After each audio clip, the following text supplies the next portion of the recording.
কি রে তুই? মা আমাকে কোন করে বিয়ে দিয়েছো? বদনাম দিয়ে আমাকে তাড়িয়ে দিয়েছে। মানে যা খুশি তাই নাকি? তুই এখানে এসে বস, তারপরে বল কি হয়েছে।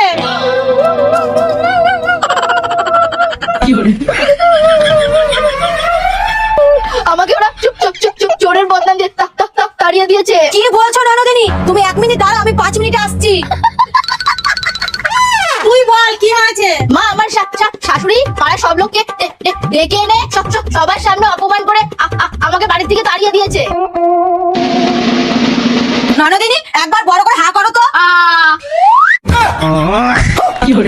বৌমা এটা কি হলো? আপনার চোখের সামনেই তো হলো, দেখেননি? শুনুন, এই আংটিটা আমার বর আমার জন্য এনেছে, এটা চুরি হতে দেবো? এতই সহজ? এই তুই বল, তোকে কি চুরির জন্য বাড়ি থেকে বের করে দিয়েছে? টাকা চুরির জন্য। শাশুড়ির ব্যাগ থেকে নাকি 5,000 টাকা চুরি হয়েছে। মা মিথ্যাবাদী দেখেছি, কিন্তু আমার শাশুড়ির মতো মিথ্যাবাদী আমি জীবনেও দেখিনি। কেন? সত্যিও তো হতে পারে। আরে ওনার ব্যাগে ছিলই 2,000 টাকা, তাহলে মিথ্যাবাদী না?